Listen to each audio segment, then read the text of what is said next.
July 13th, 1985, London's Wembley Stadium. 72,000 people have coalesced into a single, pulsing organism. Under the scorching afternoon sun, a man in a white tank top and faded jeans steps onto the stage. This performance by Queen at Live Aid would later be hailed as the greatest rock performance in human history. 20 minutes that rewrote the laws of physics. Freddie's voice doesn't just ring out, it dominates the space. In Radio Gaga, he commands a sea of hands like a master conductor. In Hammer to Fall, his vocal cords hit frequencies that defy biology, making the very air vibrate with ecstasy. But the world didn't know what happened just 5 minutes before he walked out. In the dressing room, a doctor had delivered a verdict. Your lungs are at their limit. Your body is exhausted. If you push yourself to this extreme, the damage could be irreversible. Mercury simply straightened his mustache, caught his reflection in the mirror, and uttered the phrase that would become his creed. "Doctor, if I walk away from this moment, there's no reason for me to live at all." He walked out. He conquered. He became a legend. But today we are going deeper. We will dissect the voice that challenged nature. Nearly 4 octaves, unique subharmonic vibrato, and a level of control bordering on the supernatural. We will trace the path from the first timid recordings to the final magic tour of 1986, where Freddie was effectively singing with his own blood. How was this genius born, and what darkness lurked behind the spotlights? We will reveal the testimonies of those who saw Freddie without the mask and scientifically explain why his voice is physically impossible to replicate. To understand the scale of this tragedy, we must return to the source. The story of the legend began far from London, on the exotic island of Zanzibar on September 5, 1946. Farrokh Bulsara was raised in a Parsi family adhering to strict Zoroastrian traditions. From early childhood, he lived with the sensation of being a perpetual outsider. First because of his ethnicity on an island under British protectorate, then because of his physical appearance. His prominent teeth, the result of polydontia, became his greatest insecurity. At St. Peter's boarding school in India, he was mocked and called Bucky. He was tested and pushed. In such an environment, a child has 2 choices: to disappear or to become so bright that it hurts to laugh at them. Farrokh chose the latter. It was in the school choir that he made his first great discovery. The voice is an absolute weapon. When he began to sing, the taunts fell silent.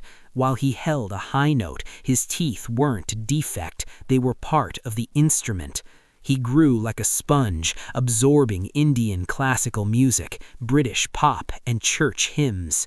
Even then, the architect of images was waking up within him.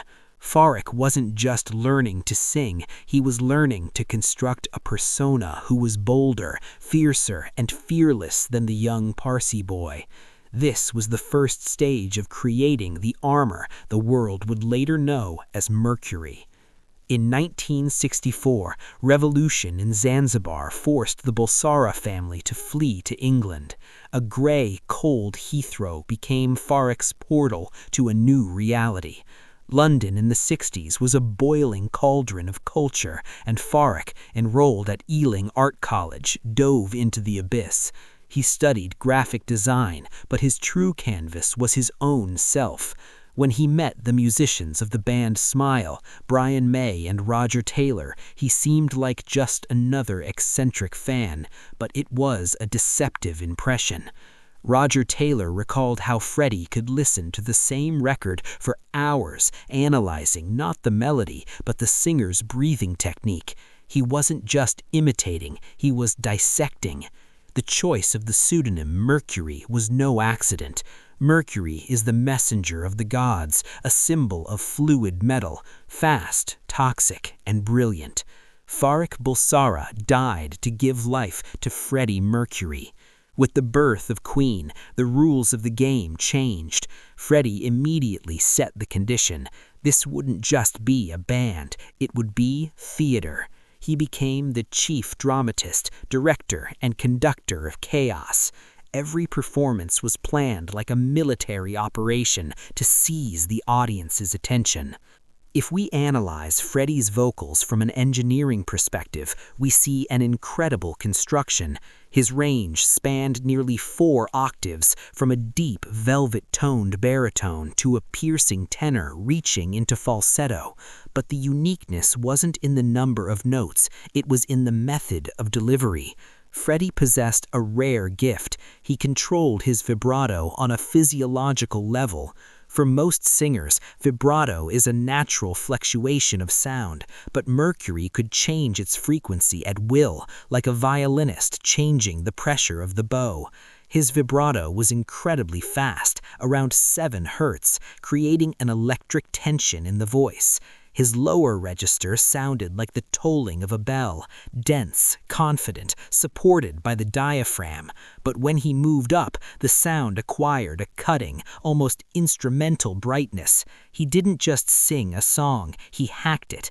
If a composition required aggression, he added vocal distortion without damaging his chords.